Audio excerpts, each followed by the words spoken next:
दोस्तों, अगर आप साड़ी का बिजनेस शुरू करने की सोच रहे हैं तो दोस्तों यह वीडियो जरूर देखिए। कहीं ऐसा ना हो आपका पैसा बर्बाद हो जाए। क्योंकि दोस्तों, जब हम कोई बिजनेस शुरू करते हैं तो उससे पहले हमें उसकी पूरी जानकारी ले लेनी चाहिए, परंतु अक्सर हमें आधी अधूरी जानकारी जो होती है वो हमारा हमेशा नुकसान करती है। हम साड़ी के बिजनेस के बारे में कब सोचते हैं? ज़्यादातर तब देखते हैं जब हम यूट्यूब पर कोई वीडियो देखते हैं और उसमें होता है 500 रुपए की साड़ी खरीदे मात्र 50 रुपए में, 1000 की साड़ी ले मात्र 80 रुपए में, 5000 वाली साड़ी खरीदे मात्र 100 रुपए में। जब इस प्रकार की वीडियो हम देखते हैं कि 50 रुपए में साड़ी मिल रही है, 40 में मिल रही है, 100 रुपए में, 80 रुपए में, तो हम सोचते हैं यार इतनी सस्ती साड़ियाँ मिल रही है सूरत में, क्यों ना हम भी इसका बिजनेस करें। दोस्तों, कभी सोचा है क्या इतना बड़ा गैप हो सकता है? क्या आपको 500 रुपए वाली साड़ी 50 रुपए मिल सकती है? नहीं मिल सकती भाई। एक छोटा सा रुमाल भी आप खरीदते हैं तो कितने का आता है आप स्वयं जानते हैं। फिर 50 रुपए में क्या आता है? दोस्तों, सबसे बड़ी बात यह है कि आखिर में यूट्यूब वाले झूठ क्यों बोलते हैं? कभी सोचा आपने? झूठ बोलते हैं पैसे के कारण। क्योंकि एक यूट्यूबर किसी भी फैक्ट्री मालिक से मिलता है, मैन्युफैक्चरर से या होलसेलर से, तो वह उसको वीडियो बनाने के एवज में एक मोटी रकम देता है। चाहे वो 50,000 हो, चाहे 1 लाख हो या 5,000 हो, कुछ ना कुछ उसको रुपए मिलते हैं, जैसा जो यूट्यूबर होता है। तो इस प्रकार से उसको रुपए मिलते हैं। दोस्तों, जब उसको रुपए मिलेंगे तो वह क्या उसके खिलाफ बोलेगा? नहीं बोलेगा। वो वहां पर ऐसा बोलेगा कि आप उसके यहाँ से माल खरीदें। दूसरी चीज ये होती है, जितना माल उसका बिकता है उसमें भी उस यूट्यूबर का थोड़ा बहुत कमीशन हो जाता है। 1 रुपए साड़ी भी रख दी और किसी ने अगर 100 साड़ी खरीदी तो 100 रुपए हो गए, किसी ने 500 साड़ी खरीदी तो 500 रुपए हो गए। यानी कि उसके चैनल से अगर वहां पर 100 से 200 कस्टमर भी पहुंच गए तब भी यूट्यूबर का काफ़ी अच्छा मुनाफा हो जाता है और सेलर का तो माल बिक ही रहा है। तो यहाँ पर ये सबसे बड़ी समस्या आती है। दोस्तों, कभी भी आप जब वीडियो देखते हैं तो थोड़ा सोचिए। दूसरी चीज़ ये होती है कि आखिर मैन्युफैक्चर और होलसेलर आपसे वीडियो क्यों बनवाते हैं? उसका एक सबसे बड़ा कारण ये होता है कि जब भी कोई मैन्युफैक्चर है और उसके पास कोई बहुत बड़ी लॉट है जो कि रिजेक्शन में पड़ी हुई है, वो माल नहीं बिक रहा, तब वो क्या करता है कि यूट्यूबर को हायर करता है कुछ पैसे देकर। जब वो यूट्यूबर वहां पर जाके वीडियो बनाता है और बोलता है 80 रुपए का माल जो मार्केट में आप खरीद रहे हैं 700 रुपए, 800 रुपए, 1000 रुपए में, वो आपको मिल रहा है मात्र 80 रुपए में। आप सोचते हैं वाकई बहुत सस्ता है। इस प्रकार से जब वो वीडियो बनाता है 50 रुपए में, 60 रुपए में, और वहां पर वो बोलता है कि आप मेरे यहाँ से माल लीजिए, पहली बार नगद, और से दोबारा आप जब भी आएंगे तो हम आपको उधार करेंगे, या पहली बार में भी उधार करेंगे। इस प्रकार के जब वो वीडियो अपने देते हैं तो आप क्या सोचते हैं, यार बहुत अच्छा है, मैं पहली बार माल मंगा रहा हूँ, दोबारा तो उधार हो ही जाएगा। आपके पास 10,000 रुपये रखे हुए हैं, आपने उन 10,000 रुपये से माल ऑर्डर कर दिया। अब उसके पास जो रिजेक्शन माल पड़ा हुआ था वो आपके पास भेज दिया। अब जब माल आपके पास भेज दिया, आप रिजेक्शन का माल बेच सकते हैं क्या? आप बताइए। पहले मार्केट में वही माल बिकता है जो सिक्का होता है, नंबर 1 का होता है। एक समय हुआ करता था जब लोग उल्टा सीधा माल खरीद लेते थे सस्ते के चक्कर में, लेकिन आज के समय में लोग अक्सर अच्छा माल ही खरीदते हैं और आपके पास जो लॉट आ गई वो बिकने से रही। अब आप सेकंड ऑर्डर करेंगे कि कैसे? अगर 10,000 रुपये का भी माल आपने मंगाया है, उसमें 2,000 रुपये का भी आप सेल नहीं कर सकते। या मान लो आपने 10,000 का मंगाया, 2-3 हज़ार रुपये का सेल भी कर लिया, तो अगला जब आप ऑर्डर लगाएंगे तो कम से कम 12-13 हज़ार रुपये का तो ऑर्डर लगाएंगे ही, तभी तो वो आपको उधार करेगा। भाई 20,000 का माल मैं आपको भेज रहा हूँ, इसमें आप 12,000 रुपये या 13,000 लगा दो। तो फिर आपको उतना पैसा लगाना पड़ेगा, फिर उसका उतना ही माल आपके पास आ गया। यानी कि वो तो अपना माल स्टॉक खाली कर रहा है, लेकिन आपका गोदाम भरता जा रहा है, भरता जा रहा है, और आप पैसा लगाते जा रहे हैं और वो माल बिकने से रहा। क्योंकि या तो वो आउट ऑफ सीजन है, या फिर वो ओल्ड स्टॉक है जो कि या तो वो धागा खिंच रहा है, या फिर कुछ ना कुछ प्रॉब्लम है। तो इस प्रकार से जो नया बंदा होता है वो अपना पैसा फांस देता है मार्केट में।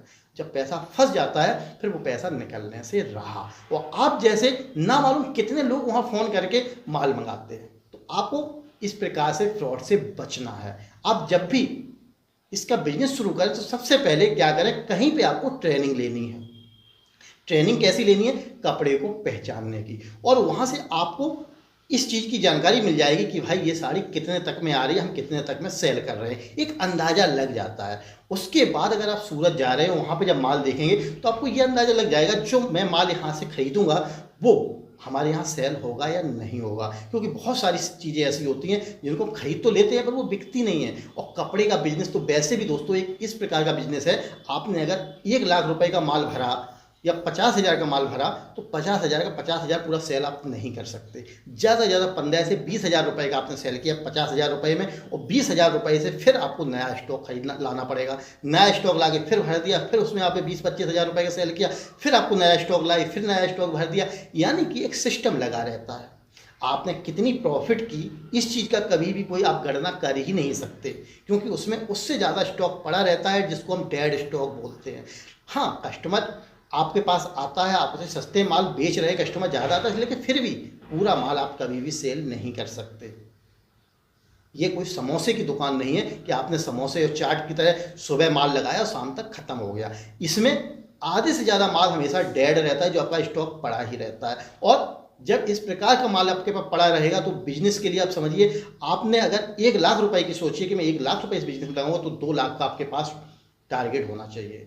अगर आपने 50,000 का सोचा है तो 1 लाख का आपके पास बजट होना चाहिए। अगर नहीं है तो आप बिजनेस को नहीं कर सकते, क्योंकि साड़ी का बिजनेस दोस्तों जितना प्रॉफिट वाला है उतना ही परेशानी वाला भी है। हाँ, अगर इसमें सफल होना है तो सबसे आसान 2 तरीके हैं। एक तो आप इस बिजनेस को जब भी करें उससे पहले ट्रेनिंग ले लें, तो आप इसमें प्रॉफिट ले सकते हैं, क्योंकि आपने पूरी जानकारी ले रखी है कौन सा माल बिक रहा है, किस रेट तक बिक रहा है, आपके यहाँ जो कस्टमर हैं वो किस रेंज तक के हैं। आपके यहाँ जो कस्टमर आ रहे हैं वो 100 रुपये की साड़ी मांग रहे हैं, 500 की मांग रहे हैं, 1,000 की मांग रहे हैं, 5,000 की मांग रहे हैं। इस चीज़ का नॉलेज आपको अगर पहले से है तो मार्केट से जब आप माल लाएंगे तो उस चीज़ को आप समझ जाएंगे। दूसरे आप डिज़ाइन वगैरह भी समझ जाएंगे कि हमारे यहाँ इस डिज़ाइन की मांग ज़्यादा है। जब आप इतना जान जाएंगे तो ऑटोमेटिक माल बिकेगा। दोस्तों, साड़ी का बिजनेस जो है हमें प्रॉफिट तो बहुत देता है, क्योंकि क्या होता है, अगर आप लोकल से लोकल मार्केट में बेच रहे हैं तब भी आप 30% से लेकर 50% तक का मार्जिन आप नॉर्मली ले सकते हैं। अगर शोरूम खोलकर कमा रहे हैं तो 100% तक का मार्जिन होता है। ये रियलिटी है दोस्तों। लेकिन इतना बड़ा मार्जिन नहीं होता जितना आपको बताया जाता है यूट्यूब पे कि 50 रुपए की साड़ी, 60 रुपए की साड़ी खरीदो, इतने की बेचो। इसमें केवल यूट्यूब का, उस होलसेलर का, उस मैन्युफैक्चर का फ़ायदा है, आपका नहीं। सबसे बड़ी बात, अगर आपको बिजनेस करना है तो आपको सूरत जाना चाहिए। जहाँ का आपको नंबर मिल रहा है वहाँ जाके चेक करना चाहिए कि वाकई में ये माल इतने में मिल रहा है, नहीं मिल रहा है। अपने सामने पैक कराइए। कहीं ऐसा ना हो जो आपको माल भेज दिया जाए वो रिजेक्शन हो, क्योंकि बहुत सारे दुकानदार ऐसे होते हैं आपको माल भेजने के बाद रिफंड नहीं लेते, रिटर्न नहीं लेते, और जो माल रिटर्न नहीं लेते तो बेकार है, आपका पैसा फंस गया। वो सारा माल आपको ही यूज करना पड़ेगा, और आप कितना माल यूज कर सकते हैं स्वयं सोचिए। तो इस प्रकार से अगर आप साड़ी का बिजनेस कर रहे हैं तो थोड़ी सी सावधानी रखिए, कहीं ऐसा ना हो कि आपका पैसा फंस जाए। सबसे बड़ी बात समझिए, आपको लोग बोलते हैं कि 10,000 रुपये में बिजनेस शुरू कर रहे हैं। साड़ी का बिजनेस 10,000 रुपये में किसी भी हाल में शुरू नहीं हो सकता। आपको जैसा मैंने अभी गणित बताया था कि 10,000 रुपये का अगर माल लेके आए तो पूरा 10 का सेल नहीं होगा। आप कितनी भी बड़ी होलसेलिंग क्यों ना कर रहे हो, 10,000 रुपये का माल लेके आते हैं तो 5-6 हज़ार रुपये का माल आपके पास बच जाएगा, 4-5 हज़ार रुपये का माल बिकेगा। फिर 4-5 हज़ार रुपये में और 10,000 लगाइए, फिर आप माल मंगाइए, उसके बाद फिर उसको बेचिए, फिर उसमें कुछ रुकेगा, फिर मंगाइए, फिर रुकेगा, यानी कि स्टॉक आपके पास बढ़ता ही जाएगा। तो आप साड़ी का अगर बिजनेस करें सोच समझ कर करें। हाँ, साड़ी के बिजनेस से प्रॉफिट है अगर आप एक काम करें, आप 5,000 रुपये का 10,000 का माल मंगा रहे हैं और इसको केवल ऑनलाइन सेल कर रहे हैं। फ्लिपकार्ट, अमेजोन, मिंत्रा जैसी बहुत सारी ऑनलाइन साइटें हैं, इन पे जाकर रजिस्ट्रेशन कर लीजिए और वहाँ पर जो भी आपके पास डिज़ाइन है उसकी फ़ोटो खींच के आप ऑनलाइन उसको डालिए। फिर देखिए, अगर आपकी कीमत अच्छी है, क्वालिटी आपको अच्छी लग रही है, लुक वाइज अच्छी है, तो ऑटोमेटिक सेल होगी और वहाँ पर आपको मुनाफा भी 100% होता है। यानी कि 200 रुपये की साड़ी 400 रुपये तक बेच सकते हैं, 400 की 800 तक और 500 वाली 1,000 तक। इस प्रकार से अगर आप सेल करेंगे तब तो आपको मुनाफा होगा। लेकिन अगर आपने जरा सा भी सोच लिया कि हम घर पर लाके दुकान खोलेंगे, शोरूम खोलेंगे, उसके बाद सेल करेंगे, तो आपका पैसा फंस सकता है। तो इसलिए जब भी आप बिजनेस करें सोच समझ कर करें, अपना पैसा। सबसे बड़ी बात इस चीज़ का हमेशा ख्याल रखें कि आपको शुरुआत में जो माल लाना है वो ज़्यादा कॉस्टली ना हो। 100 रुपये से लेके 200-250 रुपये की रेंज तक का ही माल खरीदें, क्योंकि ज़्यादा कॉस्टली माल अक्सर कम बिकता है, जो आपकी लो क्वालिटी होती है, लो की प्राइस होती है, वो ज़्यादा बिकता है। और 50, 60, 100, 70 रुपए के चक्कर में ना पड़े, इसमें हमेशा फ्रॉड है, धोखा है और आपके साथ चीटिंग की जा रही है। इसमें आपका फ़ायदा ना होके उस होलसेलर का और उस यूट्यूबर का फ़ायदा है, ये अवश्य ध्यान रखें दोस्तों। तो इस प्रकार से इस बिज़नेस को अगर आप शुरू करना चाह रहे हैं तो सावधानी के साथ करें, तभी करें, अन्यथा इस बिज़नेस को बिल्कुल भी ना करें। तो दोस्तों, ये था मेरा आज का वीडियो। आपको कैसा लगा कमेंट करके ज़रूर बताइए। अगर पसंद आया हो तो लाइक, पसंद ना हो तो डिसलाइक करना बिल्कुल भी मत भूलिए। तो दोस्तों, वीडियो देखने के लिए आपका बहुत बहुत धन्यवाद।